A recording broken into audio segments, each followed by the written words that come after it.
Vamos iniciar agora a nossa terceira parte do módulo 1 da nossa disciplina. O que a gente deve fazer para evitar situações como essa? Uma sobrecarga na tela, muitos elementos, muitos componentes. E isso, várias opções, vários módulos de controle. Isso realmente dá uma sobrecarga cognitiva muito grande para o usuário. Isso muito mais confunde do que ajuda. Para evitar situações como essas, vistas anteriormente, nós vamos seguir os critérios e recomendações ergonômicos para interação humano-computador. Elas são baseadas no livro Ergonomia e Usabilidade, do professor Walter Sibes. Como referência para os critérios, vamos usar o texto de Bastian Scarpin, 1993, o capítulo 1 desse livro, que está disponibilizado aí na plataforma, e a página do Laboratório de Utilizabilidade da Federal de Santa Catarina, também com o link aí colocado. Para as recomendações, utilizaremos a norma ISO 9241, que fala sobre os requisitos ergonômicos para trabalhos informatizados em escritórios, com conhecimentos mais detalhados dos critérios ergonômicos apresentados, e as regras que são aplicáveis à seleção e configuração de estilos de caixa de diálogo, de janela e formulário, ou seja, elementos, objetos que constituem ferramentas comuns de sistemas computacionais. Aí é um exemplo da página do Laboratório de Utilizabilidade da Federal de Santa Catarina, como você tem aí várias informações, com todo o detalhamento dos critérios, o que é que tem que ser feito, tá? Isso cabe depois uma visita mais criteriosa de vocês. Primeiro a gente fala do comportamento que uma interface deve ter, e principalmente aqueles comportamentos elementares. A interface ela deve antecipar-se e reagir às ações do usuário, ou seja, ela tem que meio que prever o que é que o usuário pode fazer ou vai fazer e apresentar situações ou elementos que facilitem essa interação do usuário. E aí existem alguns elementos do diálogo que ajudam a condução de cada usuário no alcance dos objetivos, como, por exemplo, convite à interação, ou seja, o usuário ele tem que ser convidado pela interface a interagir. Tem que ter apoio às ações, quando ele vai fazer qualquer ação, ele tem que ter um apoio, nós vamos ver como é que esse apoio se dá, e também ele tem que ter feedback. Não adianta ele dar um comando e não ter nenhum feedback da tela sobre aquele comando, se está sendo executado ou se aconteceu algum erro. Isso acontece, por exemplo, numa dessas telas de login que a gente costuma fazer aí em algum tipo de aplicação ou site, onde é pedido para você o nome do usuário, a senha, e imediatamente, se sua tecla Caps Lock estiver ativa, né, ele já te informa. Isso é um tipo de ação que já previne o usuário de digitar uma senha incorreta. Ou seja, o sistema detectou que a Caps Lock está ligada e já informa para o usuário. Então, isso é uma ação que é relativamente simples para implementar e dá um retorno, porque o usuário já sabe que ele vai ter que pressionar para desligar ou não, se a senha dele tiver elementos de maiúsculo. Também a questão de esqueci minha senha, ou seja, já um campo para o usuário, se esqueceu a senha, recuperá-la. Uma informação sobre conexão automática, ou seja, na próxima vez que ele entrar nesse site, ele já vai ser conectado automaticamente. Então, veja que uma tela bem simples, mas ela tem elementos que facilitam a interação. Ela tem um convite à interação, ela tem apoio às ações e tem feedback das ações do usuário aí. Quando o usuário, obviamente, digitar uma senha errada, vai aparecer uma mensagem para ele, senha incorreta. Em relação ao convite à interação, como o nome está dizendo, é uma forma de convidar, de atrair o usuário. E ela pode ser feita automaticamente pelo sistema, pode ser feito a partir de uma ação do usuário, o efeito de uma ação do usuário, ou acionada propositalmente pelo usuário. Por exemplo, né, avisos do tipo que o download foi concluído, aquela coisa que o sistema avisa para você, a operação concluída com sucesso, ou versão nova do sistema está disponível. Ou, nesse caso aqui, nessa segunda tela, você tem um hitzinho, né, pagamentos e doações efetuadas, ou seja, quando você coloca o mouse sobre um determinado item da tela, ele já apresenta uma pequena dica do que aquele item faz. Ou então, uma coisa que é acionada pelo usuário, o usuário ele aciona o help e ele tem aí, dentro da ajuda, tem também hiperlinks que fazem a ligação com outros elementos da tela, outros elementos da ajuda. Esse convite à interação ele deve ser específico. Então, ao invés de dizer forneça o dado que está faltando, diga qual é o dado que está faltando, forneça o CPF. Deve sempre estar próximo do objeto a que se refere. Ou seja, se eu quero convidar o usuário a interagir num campo, o convite tem que estar próximo àquele campo. Diferenciar entradas disponíveis e não disponíveis. Às vezes tem campo que o usuário não preenche. Por exemplo, o campo, muitas vezes rua, o usuário não preenche, porque ele está dependendo do CEP que o usuário vai colocar. Na hora que ele coloca o CEP, automaticamente a rua ela é trazida da base de dados. Colocar o cursor automaticamente no primeiro campo a ser preenchido, por exemplo, quando o campo é numérico, obviamente o cursor vai lá para a direita, porque o número ele se escreve da direita para a esquerda. Quando é o texto, ele coloca-se automaticamente no lado esquerdo do campo, que a partir dali ele vai iniciar a digitação. Só que isso às vezes, né, esse convite à interação, isso às vezes é abusivo. Isso é um exemplo, né, de uma planilha que a gente preenche, puxa lá a alça de preenchimento automático, e fica esse símbolo aqui atrapalhando a visibilidade do campo que está por trás. Tá certo? Então, muitas vezes é uma ajuda, é um convite à interação, mas que atrapalha, termina atrapalhando.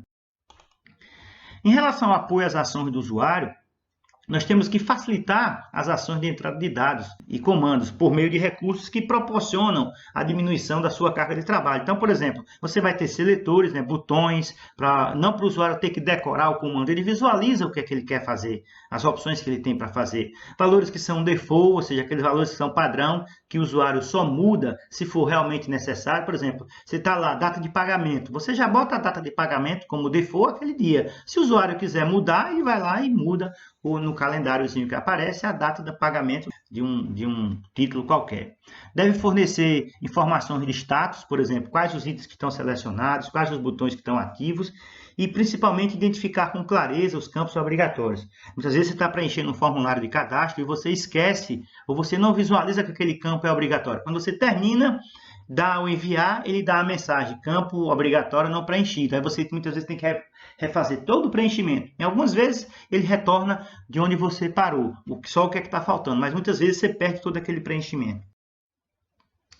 O feedback pode envolver diferentes recursos, como um sinal sonoro, um indicador de progressão, uma mensagem, e esse feedback deve ser adequado ao perfil do usuário da aplicação, sendo mais explicativo para o usuário novato. Então, o usuário novato ele tem uma explicação que ele possa compreender, começa aí aguardando essa mensagem, isso pode demorar um pouco. Só isso, não precisa escrever muita coisa, não precisa dar muita informação. Para o usuário saber que é a mensagem dele, que ele está para receber, está aguardando. Se ele quiser mais informações, ele clica aí em Saiba Mais. Em relação aos objetos de interação, são os objetos de software que têm recursos para gerar imagem e reagir conforme essas ações do usuário sobre essas imagens. Elas representam metáforas de um mundo não informatizado, janelas, menus, botões, que como se fossem dispositivos físicos, reais. E aí essa metáfora ela ajuda para o usuário a interagir melhor com o sistema. E esses objetos eles são construídos a partir de recursos dos sistemas gerenciadores de janelas, sistemas operacionais. E aí ele herda as suas principais características, tanto de apresentação quanto de comportamento. Minimizar, maximizar, redimensionar, fechar, isso não é somente definido pela aplicação, isso é herdado da aplicação do sistema operacional. E aí há sempre uma tentativa, uma busca de padronização das interfaces sobre a mesma plataforma de operação. Se você olhar, essa tela aí é de quê? É do PowerPoint, é do Word, é do Excel. Obviamente a gente está vendo aí novo slide, a gente imagina que é do PowerPoint, certo? E é do PowerPoint. Mas você tem elementos aqui mais do lado direito que são comuns às outras aplicações da Microsoft. E aí ele segue esse padrão exatamente para facilitar o usuário, ele sair de uma aplicação para outra e ele ficar confortável. Os primeiros objetos de interação que a gente vai falar são os painéis de controle, que são coleções de objetos necessários para uma ação ou tarefa. Aí você tem janelas ou caixa de diálogos. As janelas elas apresentam graficamente os comandos, as ferramentas, os dados de uma aplicação. E aí cada janela possui zonas, chamadas zonas funcionais, que são ocupadas por menus, barra de ferramentas, barra de dados, além de comandos de sua manipulação, redimensionar, fechar, né, pedir ajuda, como o canto superior esquerdo e o canto superior direito das nossas janelas.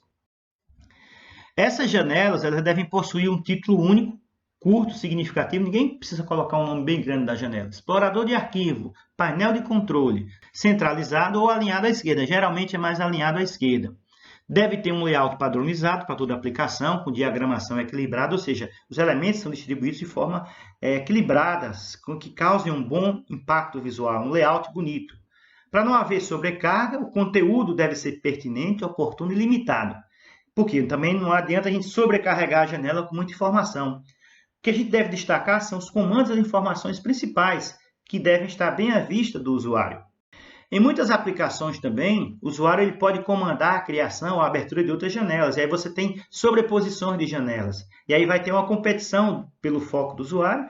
E aí a gente tem que saber qual é a janela que está ativa. Ela tem que ter um destaque. Por exemplo, se eu digitar alguma coisa aqui, se eu tivesse essas janelas todas abertas, se eu digitasse alguma coisa, ela ia aparecer na calculadora. Não ia aparecer no bloco de notas que está atrás, nem na janela que está atrás. Porque a minha janela que está focada é a minha janela da calculadora. Então, se você tem múltiplas janelas, tem que haver um destaque para aquela janela que está ativa. Nós temos também as caixas de diálogo, que são exemplos de janelas. As caixas são destinadas a apoiar operações de funções específicas. É uma janela que é desprovida de menus e de barra de ferramenta. São janelas com barra de títulos, sem menus e sem barra de ferramentas. E aí elas podem ser do tipo formulário, como essa aqui da fonte, ou do tipo caixa de mensagem. Tá? Vamos falar um pouquinho delas aí. A caixa de diálogo modal é a que exige atenção exclusiva. E aí fica o usuário impedido de realizar qualquer outra ação no sistema enquanto o usuário não terminar de interagir. Ou seja, ela se sobrepõe às demais. Enquanto eu não responder sim, não ou cancelar, eu não consigo fazer mais nada nas janelas que está por trás, porque ela exige atenção exclusiva, ela prende. Já as caixas de diálogo não modal, elas podem aguardar em segundo plano enquanto o usuário trabalha sobre outros objetos. Eu tenho aqui uma caixa de downloads, eu fico lá baixando meus arquivos, e enquanto isso eu posso realizar outras tarefas tranquilamente. Então essa caixa ela não trava a minha tela. Assim como as janelas, recomenda-se também que os títulos sejam centralizados na margem superior ou alinhados à esquerda. Ninguém vai colocar título de janela embaixo, né? Obviamente. Da mesma forma, a distribuição dos componentes deve seguir uma diagramação equilibrada, um layout bem adequado. E para diminuir a carga de trabalho do usuário, os seletores devem estar preenchidos com valores que são default, aqueles valores padrão. Para facilitar a interação em campos com várias possibilidades de resposta, respostas pré-definidas, você pode usar listas ou grupos seletores, né, como rádio button e checkbox. A lista de seleção é aquela que tem uma setinha para baixo, a gente clica e ele aparece todas as opções. Por exemplo, se a gente clica lá estado Pernambuco, quando a gente clica na setinha para baixo, ele vai listar todas as cidades de Pernambuco, a gente não precisa digitar. E o rádio button, esse botãozinho redondo aqui, e o checkbox. A diferença é que no checkbox você pode marcar mais de uma opção. No rádio button, geralmente você só tem uma opção, ou seja, é como se fosse um questionário lá, você só pode responder uma resposta. Ainda sobre as caixas de diálogos, deve-se incluir opções integrando a sua aplicação imediata e o fechamento da mesma. Por exemplo, um botão OK. Então, se eu clicar aqui na minha caixa de diálogo, quando eu clicar OK, eu faço a alteração que eu promovi a partir dela e já fecho a janela. Em algumas situações, pode-se separar as ações, na qual sejam possíveis visualizar as ações de comando, por exemplo, o botão aplicar. Então, quando eu clico em aplicar, a opção que eu escolhi na janela vai ser aplicada, mas a minha janela vai permanecer aberta, como se eu tivesse uma prévia, antes de fechar a caixa de diálogo. Então, quando eu visualizei, mandei aplicar, está OK, eu dou OK ou dou fechar. Um comando de anular a entrada também pode estar presente para desfazer uma alteração. Eu não gostei da alteração que eu fiz, clico no cancelar. E é recomendável também conter uma opção para adicionar um sistema de ajuda contextual e específico. Nesse caso, o botão de ajuda está lá em cima, certo? Em alguns casos, vem aqui o botão ajuda. Finalmente, um tipo muito comum de caixa de diálogo são as caixas de controle de acesso, né? As telas de login, que são equipadas com recursos que autorizam o sistema a memorizar o dado do usuário. Só que esse recurso só deve ser ativado somente por ação do usuário, ou seja, esse Remember Me aqui, ou lembrar, ou permanecer conectado, ele deve oferecer por padrão estar desmarcado. Só se o usuário quiser ser lembrado, para na próxima vez que ele acessar aquele sistema ou aquele site, ele não precisar colocar senha, o usuário ele mesmo deve marcar isso. Então, o projetista deve definir adequadamente os grupos de campos e distribuí-los sobre a caixa de diálogo de maneira a comunicar a lógica da interação com o usuário. A lógica é o quê? Coloca o nome e coloca a senha. Se o usuário não quiser relembrar, não quer ser lembrado, ele basta clicar em login e pronto. Se ele perdeu a senha, tem a opção para ele fazer isso aí. Se ele não for cadastrado, tem a opção para ele se registrar. Ou seja, fica numa sequência lógica e padrão. Então, com isso, a gente conclui essa etapa do módulo 3 e continuamos esse assunto na próxima videoaula. Grande abraço.